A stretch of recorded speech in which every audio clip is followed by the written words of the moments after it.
Do you wish for an adjournment before closing? No, my lord. Members of the jury. The two packages before you have passed through many hands, cultures, and even continents. And sold on the streets of England, that heroin is worth £200,000. The evidence in this trial has been almost as circuitous as the history behind those packages. My learned friend asks you to believe that well-organized, professional criminals are behind this smuggling operation. Now, we've heard no evidence to verify or dispute this assumption. He has also stated that professionals take no risks. A naive thought. As to the idea that these alleged professionals would at random select a boat, risk discovery, whilst preparing an elaborate hiding place for the heroin, and then sit back and watch this vessel sail off to any of a dozen ports, possibly the next day or the next week. Well, ladies and gentlemen, with the risks and profits involved, professionals are not so careless. Cannabis is easily purchased in England. 2 dozen cigarettes would weigh approximately half an ounce. Cost, a mere £6. Now, surely, if one was going to the trouble of smuggling marijuana, one would buy half a pound or a pound of it. And I would also submit that marijuana is always sold in its raw state. Not even in the bistros of Cherbourg can you purchase ready-rolled packets of marijuana cigarettes. I put it to you that in attempting to cure the accused of his addiction to drugs, Miss Harley sought to teach him a lesson by informing the authorities that he was carrying marijuana. And when she realized that he was smuggling heroin instead, she felt guilty for her betrayal. And to ease her conscience, she's done everything possible to persuade you of his innocence. In closing, I would add that criminals regularly solicit newcomers. They look for just one qualification: need. Financial, emotional, drug. And I put it to you that Paul Vennings is fully qualified. You have before you motive, means, character, and most damning of all, the fact that he was caught smuggling that pernicious narcotic. I put it to you, ladies and gentlemen, that you have a duty to find Paul Vennings guilty on both charges. Mr. Fry. May it please your lordship, members of the jury, the prosecution have endeavoured to persuade us that Paul Vennings is guilty of knowingly possessing and smuggling heroin. In this intention they have failed, for the simple reason that they have no proof. No proof at all. And in the absence of any proof, they have endeavoured, by blackening his character and that of his parents, to persuade us of his moral inadequacy, perhaps in the hope that if they throw enough mud, some of it will stick. And this is their entire case. What fact have they placed before us? Only that he went to France in a boat and came back again. On his return, the boat was inspected by the customs authorities, and they found some drugs on board. Now, I would remind you, members of the jury, that he made no attempt whatever to evade or resist this search. On the contrary, he cooperated with them as much as anyone could.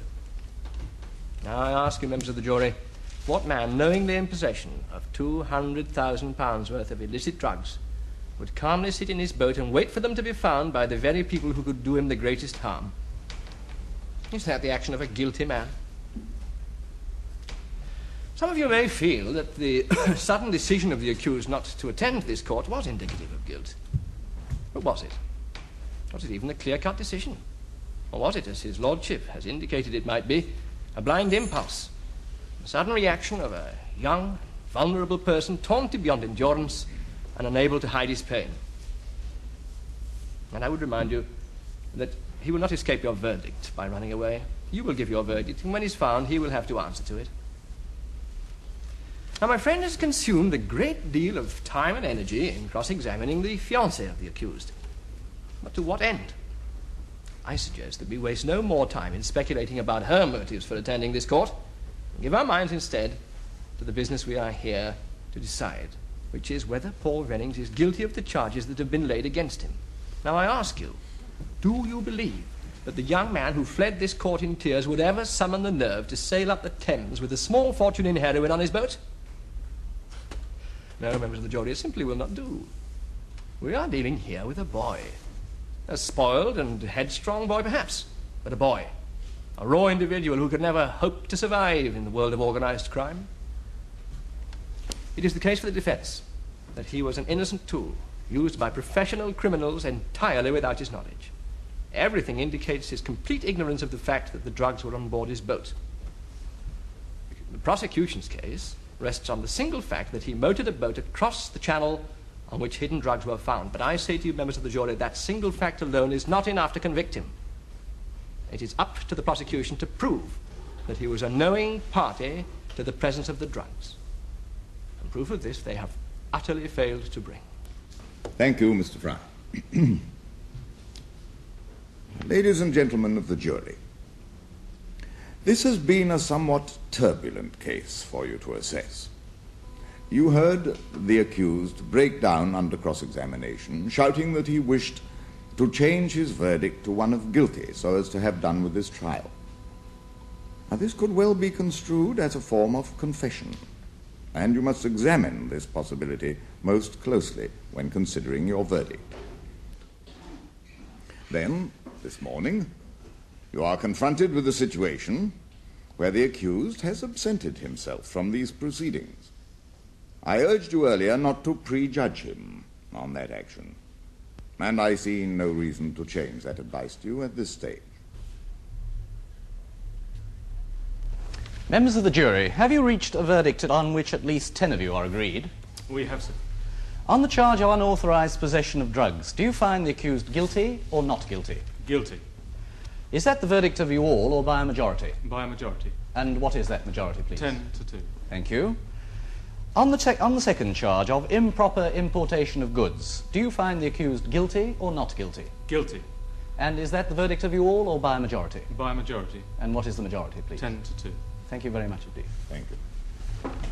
Well, Order, I hesitate to make a rather unusual request, but in the circumstances... Not every day we have an absentia verdict, Mr. Quite Fry. so, Lord. Now, what is it you wish to say?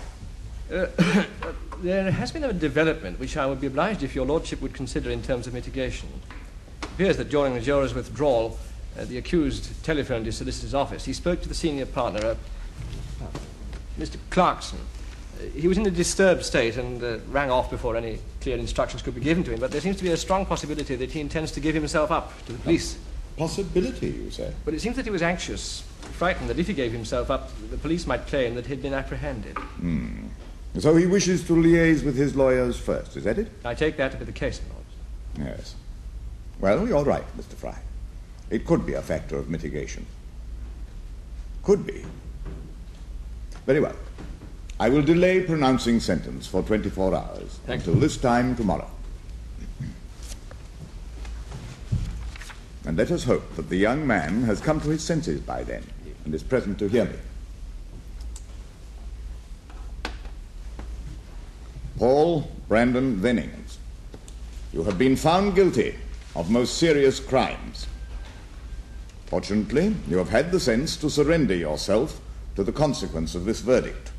Otherwise, I should have pronounced a correspondingly more serious sentence. As it is, I must sentence you to 5 years in prison. Take him down.